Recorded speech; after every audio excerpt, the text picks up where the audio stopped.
Sir আমাদের গ্রুপে দিয়ে দিবেন, বা যে গ্রুপ আছে ওখান থেকে আমি আপনাকে ফোল্ডার করে রেডি করে দিলাম। আচ্ছা, একটা ফোল্ডার করে আমাকে পাঠিয়ে দিয়েন। আমি সেকেন্ড আর একটা অ্যাসাইনমেন্ট কি দিয়েছিলাম, নাকি একটা অ্যাসাইনমেন্টই দিয়েছি আপনাদের? না স্যার, একটাই দিয়েছিলাম। একটাই দিয়েছি, আচ্ছা। আচ্ছা, আপাতত আপাতত হচ্ছে আপনার কাছে সংগ্রহে রাখেন, আমি তারপরে দেখছি। যারা এখনো এখন করেন একটু mute করেন প্লিজ।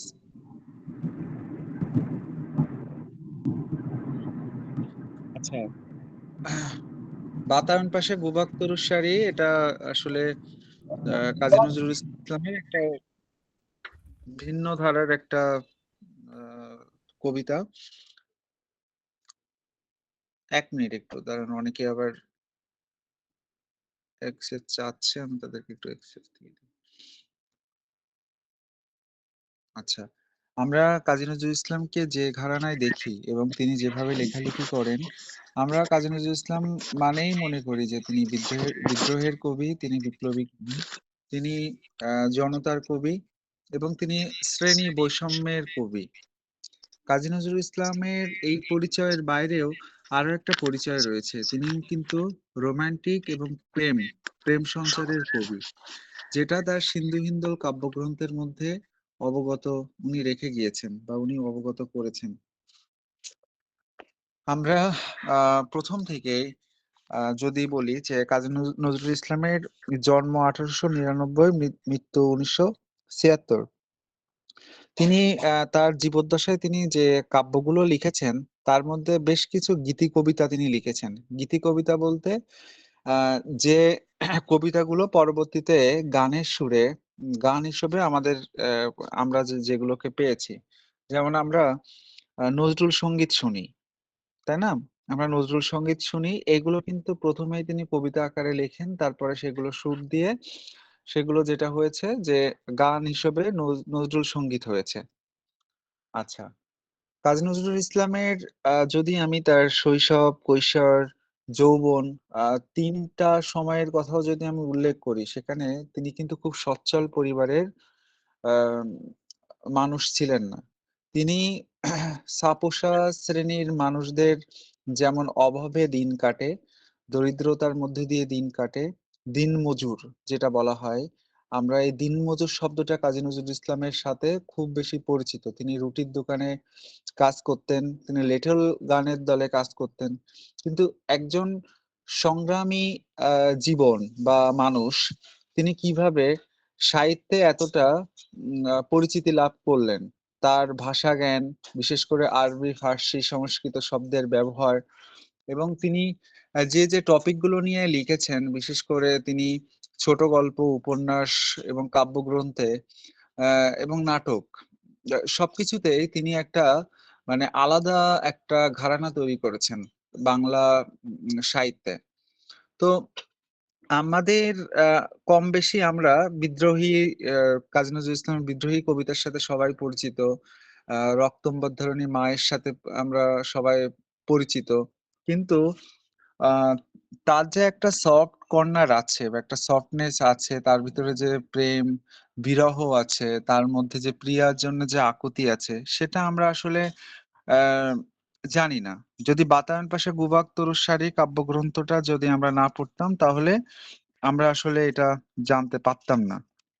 তো একজন ব্যক্তি তার আহ, আহ, জীবনে তিনি শুধু শ্রেণী শোষণের বিরুদ্ধে যে লিখেছেন এমন না, এবং তার ভিতরে যে প্রেম ছিল, তার ভিতরে যে নিবেদন ছিল, তার ভিতরে যে আহ শুভ্র শান্তি ছিল, সেটা তিনি দেখিয়েছেন তার বাতায়ন পাশে গুবাক তরুসারি কবিতাটির মধ্যে। আচ্ছা, বাতায়ন পাশে গুবাক তরুসারি কবিতাটি এটা প্রকাশিত হয়েছে 1929 খ্রিস্টাব্দের 14ই জানুয়ারি।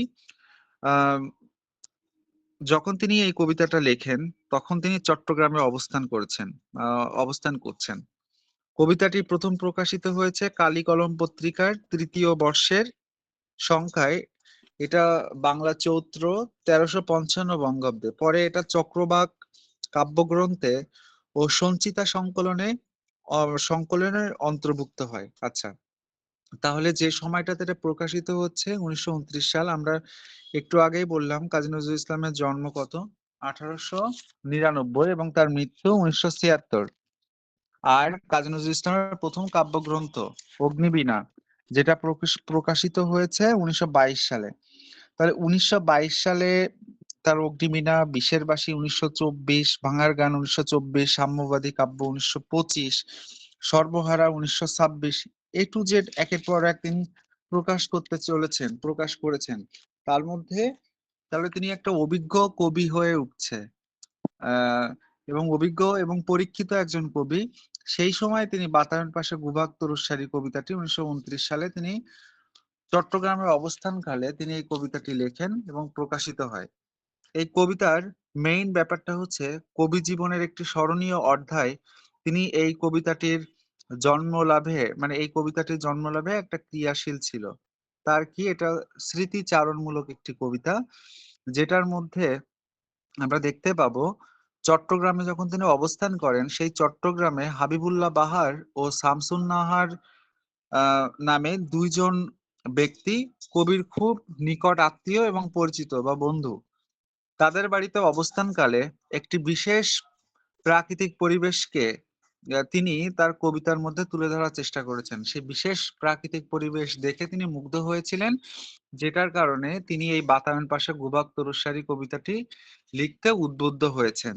আচ্ছা, কবি যে ঘরে থাকতেন কবি যে ঘরে থাকতেন তার জানালার পাশে একটা পুকুর ছিল। পুকুরের সাথে তো সবাই আপনারা পরিচিত আছেন। তো এই পুকুর পাড়ে ছিল 9টি সুপারি গাছ। কয়টি সুপারি গাছ ছিল? 9টি। এটা কিন্তু এমসিকিউ এর জন্য আপনাদের খুব ইম্পর্টেন্ট। তো পুকুর পাড়ে 9টি সুপারি গাছ ছিল। গাছগুলির সঙ্গে কবির নীরব সখ্যতা গড়ে ওঠে। আচ্ছা, একটা জিনিস দেখবেন, আপনারা, আপনাদের দিয়ে আমি উদাহরণটা দিই। আপনারা দীর্ঘদিন ছোটবেলা কাটিয়েছেন বাংলাদেশের যার যার জেলাতে, কিন্তু এখন কর্মের প্রয়োজনে এখন আপনারা চলে গিয়েছেন বিদেশে, সৌদি, কাতার, কুয়েতে আপনারা আছেন। এখন আপনারা যে জায়গাটাতে থাকেন, ধরেন সারাদিন কর্ম করে এসে, অফিস করে এসে বাসায় আপনার ঘরটা যেখানে, সেখানে ধরেন ছোট্ট একটা জানালা আছে। ওইটাই আপনার সব থেকে প্রশান্তির জায়গা। ওই জানালার পাশে বসে আপনি দেশে কথা বলছেন আপনার ওয়াইফের সাথে, আপনার আব্বু আম্মু, আপনার নিকট আত্মীয়র সাথে এবং বেস্ট ফ্রেন্ডের সাথে কথা বলছেন। তো যখন তাদের সাথে কথা বলেন, তখন ওই জানলার গরাদ, মানে জানালার যে গ্রিল, সেটাতে অবশ্যই আপনি হাত দেন বা তাতে হেলান দেন, বা সে জানালার কপাট খুলে আপনি দূরের কোনো প্রকৃতি দেখেন। অবশ্য যদি প্রকৃতি না থেকে থাকে, পাশের বিল্ডিং দেখেন। তো এইটা হচ্ছে কি, মানে অবস্থানকালে মানুষের একটা ভালো লাগার স্থান তৈরি হয়ে যায়। হুম, ভালো লাগার একটা মানে মায়া হয়ে যায়। কারণ আপনি দীর্ঘদিন ওই ঘরে আছেন, ওই ঘরের প্রত্যেকটা কর্নার এবং বেলকনিতে আপনার লাগানো গাছ, প্রত্যেকটাই খুব মায়ামোহ হয়ে ওঠে। যে যখন আপনি ওই বাসা চেঞ্জ করবেন বা ওখান থেকে আপনি যখন আবার দেশে ফিরবেন, তখন আপনার ওই ঘরটার কথা বেশ মনে পড়বে। এই কবিতাটা হচ্ছে সেম তেমন।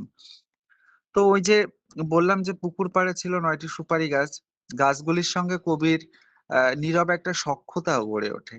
কি, কেন সখ্যতা গড়ে ওঠে? দীর্ঘদিন সেই গাছের দিকে তাকিয়ে থাকা, সেই গাছগুলোর বাতাসে দোলায়িত যে অবস্থা, সেটা সবকিছু মিলিয়ে। তো চন্দ্রলোকিত রাতে পুকুরের জলে যে প্রতিবিম্বিত সুপারি গাছের পাতার কম্পন দৃশ্য ছিল কবির ভালো লাগার উৎস। এই গাছগুলি এই গাছগুলি ছেড়ে আসার বেদনায় কবিতাটির একটা আলাদা আলম্বন ভাব, আসন্ন বিদায়ের পটে সঞ্চারিত বিষণ্ণতা কবিতায় সুর সম্মোহ সৃষ্টি করেছে এবং প্রকৃতি প্রেম ও হৃদয়াবেগের প্রকাশই এর মুখ্য আশ্রয়। আচ্ছা, আপনাদের কাছে কনসেপ্টটা এখনো অনেক বেশি আহ ঘোলাটে মনে হচ্ছে, তাই তো? দেখেন, কবি রেগুলার যখন তিনি চট্টগ্রামে যখন অবস্থান করেছেন, কার কথা বললাম আমি? হাবিবুল্লাহ বাহার এবং শামসুন নাহারদের বাড়িতে। তাকে একটা ছোট্ট ঘরে থাকতে দেওয়া হয়েছিল, একটা কামরায়। সেই ছোট্ট ঘরের সব থেকে ভালো লাগা দৃশ্য ছিল কবি যখন জানালাটার গরাদ বা কপাট খুলতো, জানালার বাল যেটা বলা হয়, যেটা যখন খুলতো, তখন দূরে একটা পুকুর পাড়ে 9টা সুপারি গাছ তিনি দেখতে পেতেন। কখনো এটা বর্ষার সময়ও তিনি সুপারি গাছগুলোর প্রকৃতি দর্শন করতেন, আবার যখন চন্দ্রলোকিত মানে আলো যখন সুপারি গাছের উপর পড়তো এবং সেই আলোর প্রতিবিম্ব হিসেবে 9টা সুপারি গাছের যে একটা মানে ছায়া, মানে চাঁদের আলোর মানে প্রখর যখন পূর্ণিমা থাকে, সেই চাঁদের আলোর ছায়া যখন আহ পুকুরের পুকুরে পড়ে এবং পুকুরে দেখবেন মাছ, সব সময় তো মাছ চলাচল করে, তাই না? একটা পুকুরে কিন্তু একটা শান্ত পরিবেশ থাকে না, যে পুকুরে মাছ থাকে সেই জল সবসময় কিন্তু একটা প্রাণোচ্ছল ভাব থাকে। হ্যাঁ, তো ওই আলো এসে যখন পড়ছে, মানে সুপারি গাছের ছায়া এসে যখন পড়ছে পুকুরের উপর, তখন কবির ভেতরে তার একটা ভিতরে একটা মানুষ প্রিয়া ছিল। মানে তিনি একজন নারীকে খুব ভালোবাসতেন, যেটা তাকে মানে তার গোপন প্রিয়া হিসাবে এই কবিতার মধ্যে দেখানো হচ্ছে। তিনি এই গোপন প্রিয়াকে বা তার ছায়া সঙ্গীকে তিনি খুব মনে করতেন এবং ওই সুপারি গাছগুলোর বর্ণনার মধ্য দিয়ে তিনি মনে করতেন ওই সুপারি গাছ দুলছে, সুপারি গাছের পাতাগুলো মানে একটা পাতা আরেকটা পাতার উপরে উঠছে, এটাকে তিনি তার গোপন প্রিয়ার মানে দৈহিক সৌন্দর্যের সাথে তিনি তুলনা করছে। মানে এই সুপারি গাছগুলোকেই তিনি মনে করছে তার প্রিয় বা প্রিয়া। যে সুপারি গাছগুলোর সান্নিধ্য তিনি পান না, মানে জানালা খুলে হাত বাড়ালে তিনি সুপারি গাছগুলোকে স্পর্শ করতে পারছে না, কিন্তু তাদের সৌন্দর্য সে উপভোগ করতে পারছে। তার গোপন প্রিয়াও সেম, তিনি যাকে ভালোবাসতো তার সান্নিধ্য সে কখনো পায়নি বা তার কাছে তিনি যেতে পারেনি, দূরে থেকেই তাদের মানে সেই গোপন প্রিয়ার সৌন্দর্য এবং তার ভালোবাসা তিনি গ্রহণ করতেন। তো এই কবিতাটার সারবস্তু হচ্ছে এটাই, যে বাতায়ন পাশা গুবাক তরুসারে, গুবাক গুবাক মানে সুপারি। তো কাজী নজরুল ইসলামের জীবনে যারা কবি মনে হন বা যারা প্রকৃতি মনে হন, প্রকৃতির মধ্য দিয়ে তারা একটা চরিত্র সৃষ্টি করে নেন, সেই চরিত্রের আলোকেই তারা মানে কি বলবো যে তাদের ভালো লাগা, তাদের ভালোবাসা সেটার সাথে তারা তুলনা করার চেষ্টা করেন। আচ্ছা, তো এই কবিতাটা তিনি লিখেছেন এই পারপাসে, যখন তিনি এই চট্টগ্রাম অঞ্চল থেকে যখন তিনি চলে যান, তখন তার সব থেকে প্রিয় যে কাজ বা প্রিয় যে স্থান, ওই ছোট্ট কামরা বা এই ঘরটার ওই যে জানালাটা এবং জানালার অদূরে 9টি সুপারি গাছ। তা আমরা কবিতাটার মূল পাঠ যদি আমরা দেখি, সেখানে বলা হচ্ছে যে বিদায় হে মোর বাতায়ন পাশে নিশীথ জাগার সাথী। তাহলে এই বাতায়ন মানে কি? জানালা। এই জানালার পাশে নিশীথ জাগার সাথী মানে তিনি রাত জেগে জেগে তার গোপন প্রিয়াকে মনে করতো বা তার স্মৃতি আওড়াতেন। তাই বলছে যে এই গাছগুলো তার নিশীথ মানে রাত্রে জাগার সাথী ছিল। ওগো বন্ধুরা, পাণ্ডুর হয়ে এলো বিদয়ের রাতি, মানে শেষ হয়ে এলো আজকের রাত। তিনি যেদিন চলে যাচ্ছেন ওই দিন শেষ রাতেই তিনি এই কবিতাটা লিখছেন। আজ হতে হলো বন্ধ আমার জানালার ঝিলিমিলি, আজ হতে হলো বন্ধ মোদের আপন নিরিবিলি। মানে এই জানালার পাশ দিয়ে যিনি সুপারি গাছগুলোকে তিনি দেখছেন, সেই সুপারি গাছগুলোর ঝিলিমিলি আর দেখতে পাবে না তিনি, এই জন্য বলছে আজ হতে হলো বন্ধ। আবার তিনি বলছেন আজ হতে হলো বন্ধ মোদের আলাপন নিরিবিলি, মানে তিনি তো সেই সুপারি গাছের সাথেই তিনি আলাপ করতেন, তিনি তো সেই পুকুরের জ্যোৎস্নালোকিত আলোর সাথে তিনি আলাপ করতেন, তাই বলছে আজ হতে হলো বন্ধ মোদের আলাপন নিরিবিলি। আচ্ছা, দ্বিতীয় স্তবকে কি বলা হচ্ছে দেখেন, অস্ত আকাশ অলিন্দে তার শীর্ণ কপল রাখি, কাঁদিতেছে চাঁদ মুসাফির জাগো নিশিয়ার নাই বাকি, নিশিথিনী যায় দুর্বন ছাই তন্দ্রায় ঢুলুঢুল, ফিরে ফিরে চাই দুদিকে জড়ায় আধারের এলো চুল। আচ্ছা, এটার মধ্য দিয়ে তিনি বলছে যে ওনার আলাদা একটা মানে অদৃশ্য শক্তি তাকে ডাকছে যে মুসাফির তুমি জাগো, নিশিয়ার নাই বাকি, তোমার এই যে স্মৃতিচারণ, এই স্মৃতিচারণ বা এই যে এই স্থানের প্রতি তোমার মায়া আবেগ, এটাকে তুমি ইয়ে করো, মানে এক পাশে রেখে তুমি তুমি নিশিয়ার বাকি নাই, তোমাকে সামনে যেতে হবে। পরের স্তবকে বলা হচ্ছে চমকিয়া জাগি, হঠাৎ করে তিনি চমকে জেগে উঠছেন। ললাটে মানে দেখবেন ঘুমের ঘরে যখন মানুষ স্বপ্ন দেখে হঠাৎ করে তার ঘুম ভেঙে যায়, তো চমকিয়া জাগি ললাটে আমার কাহার নিঃশ্বাস লাগি, জিজ্ঞাসা করছে তার কপালে কার জন্য একটা নিঃশ্বাস এসে পড়ছে, কবির কপালে। কে কে করে বিজন তপ্ত ললাটে কে মোর শিহরে জাগে, জেগে দেখি মোর বাতায়ন পাশে জাগিছে স্বপনচারী, নিশীথ রাতের বন্ধু আমার গুবাক তরুসারি। তিনি যখন তার ঘুমটা ভাঙলো, কে একজন এসে তাকে বলছে যে মুসাফির জাগো, নিশিয়ার নাই বাকি, তখন হঠাৎ চমকে উঠে তিনি দেখেন তার কপালে কার জন্য একটা নিঃশ্বাস লাগছে, এবং তার শিহরে মানে তার মাথার পাশে কে একজন জেগে আছে, এবং সেই জেগে দেখে ওই যে বাতায়ন পাশে সেই আহ 9টা সুপারি গাছ তখনও জেগে আছে, এবং তারাই হচ্ছে তার নিশীথ রাতের বন্ধু, এই গুবাক তরুসারি। পরের স্তবকে বলা হচ্ছে তোমাদের আর আমার আখির পলব কম্পনে সারা রাত মোরা কয়েছি যে কথা, বন্ধু পড়েছে মনে। বলছে এখানে কবি প্রশ্ন করছে ওই 9টা সুপারি গাছের কাছে যে প্রতিদিন সারা রাত আমাদের মধ্যে কত কথোপকথন হয়েছে সেটা কি তোমার মনে পড়ছে?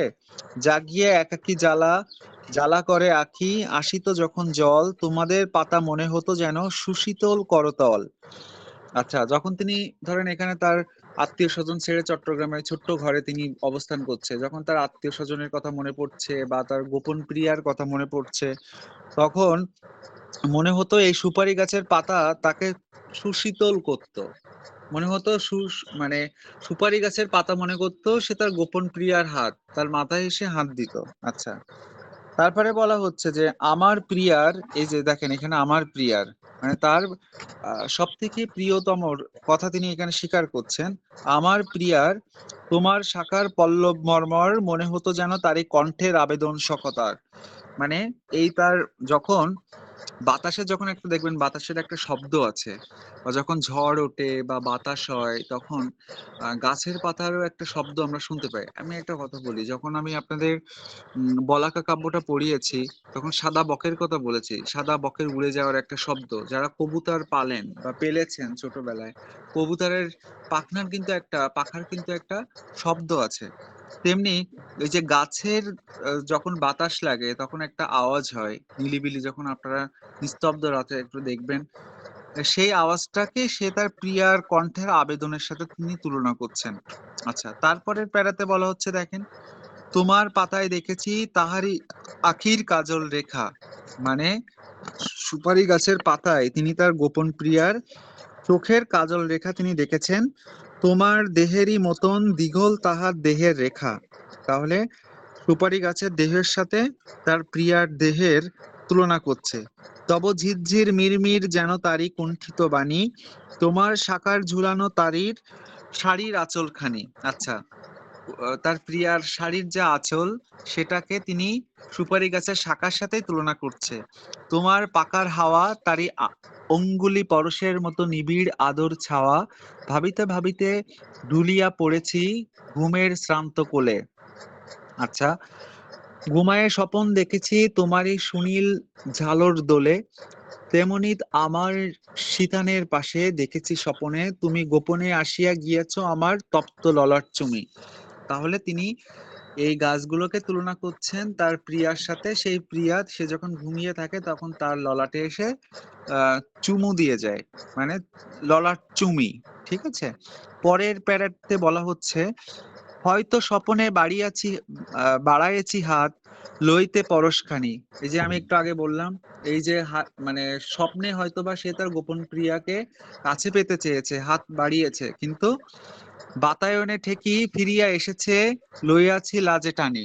মানে কি হচ্ছে, সেই জানালার গড়াতে তার হাত বেঁধে যাচ্ছে, এই জন্য সে আর সুপারি গাছের সান্নিধ্য পাচ্ছে না। তারপরে বলছে বন্ধু এখন রুদ্ধ করিতে হইবে সে বাতায়ন, ডাকে পথ হাকে যাত্রীরা কর বিদায়ের আয়োজন। তাই বলছে বন্ধু, ওই সুপারি গাছগুলোকে বলছে বন্ধু এখন আমাকে দ্বার বন্ধ করতে হবে, জানালার গরাদ বন্ধ করতে হবে, আমাকে যে ডাকছে পথ, যাত্রীরা ডাকছে, কর বিদায়ের আয়োজন। আচ্ছা, পরে তারপরে বলা হচ্ছে আজি বিদায়ের আগে আমারে জানাতে তোমারে জানিতে কত কি যে সাজ জাগে, মর্মের বাণী শুনি তব, শুধু মুখের ভাষায় কেন জানিতে চাই, ও বুকের ভাষারে লোভাতুর মন হেন, জানি মুখে মুখে হবে না মোদের কোনোদিন জানা জানি, বুকে বুকে শুধু বাজাইবে বিনা বেদনার বিনা পানি। বীণা পানি তো আপনারা জানেন একটা যন্ত্র। আহ বীণা, এটা তো আর বীণা পানি বলা হয় যিনি মানে এই বীণা পানি বাদক, ঠিক আছে, দেবী সরস্বতীকেই বলা হয়। আচ্ছা যাই হোক, এখানে বলা হচ্ছে যে তোমার সাথে আমার কখনো আর দেখা হবে না, মুখোমুখিও কথা হবে না, কিন্তু যতটুকু যা হবে হৃদয়ে তোমার সাথে আমার এই যে বন্ধনটা, এটা চিরস্থায়ী থেকে যাবে।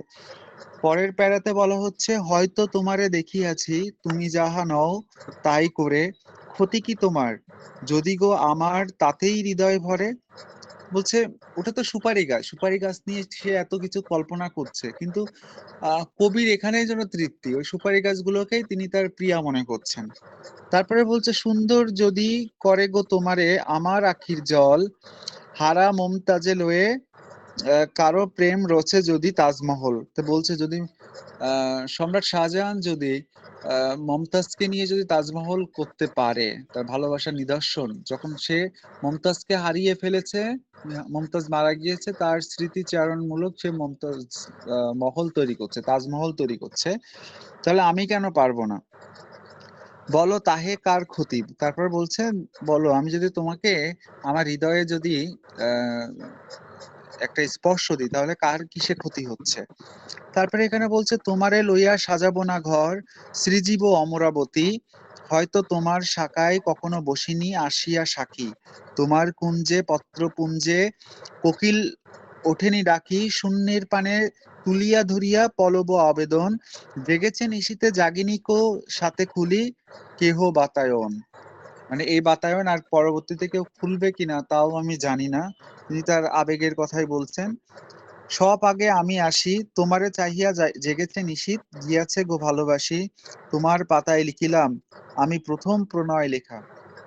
তাহলে ওই গোপন প্রিয়াকে সে প্রথম ভালোবেসেছে, সেটাই তিনি বলছে যে তোমার পাতায় লিখিলাম আমি প্রথম প্রণয় লেখা, এইটুকু হোক সান্ত্বনা মোর, হোক বা না হোক দেখা, তোমার পানে চাহিয়া বন্ধু আমি আর জাগিব না, কোলাহল করি সারা দিনমান, কারো ধ্যান ভাঙিব না, নিশ্চল নিশ্চুপ, মনে আপনার মনে পুরিব একাকী, গন্ধ বিধুর ধূপ।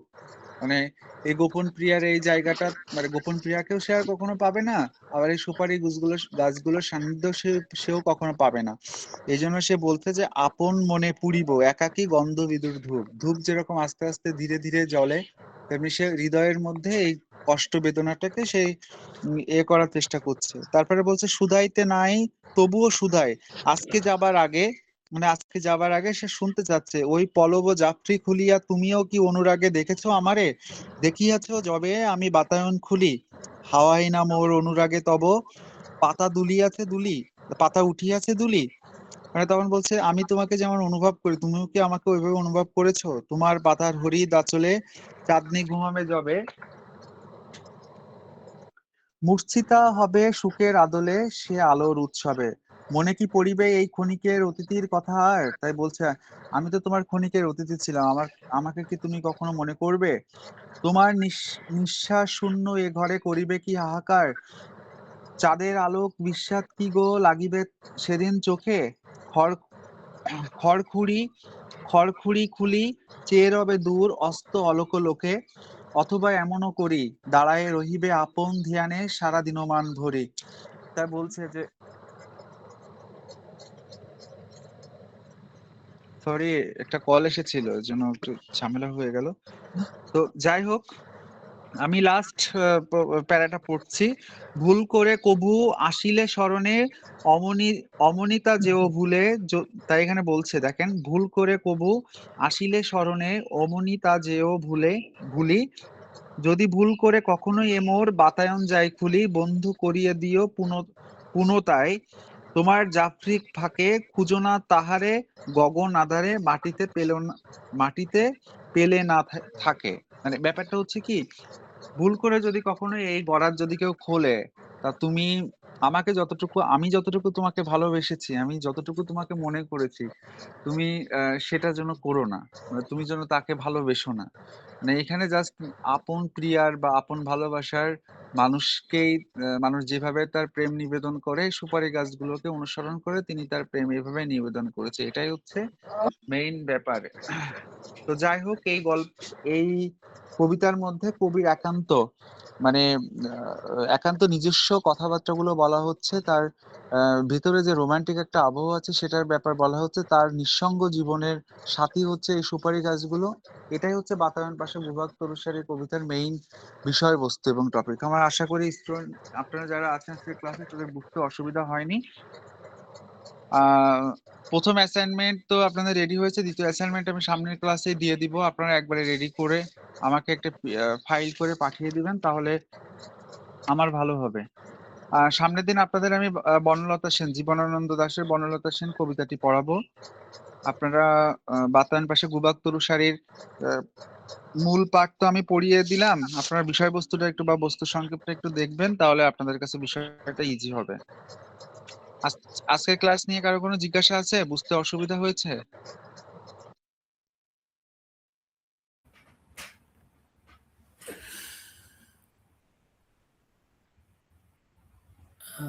স্যার না, এটা তো বুঝলাম। তো স্যার এই ফার্স্ট অ্যাসাইনমেন্টটা সবাই আজকালকের মধ্যে কি গ্রুপে দিয়ে দিবে? তাহলে আমি রেডি করে দিলাম।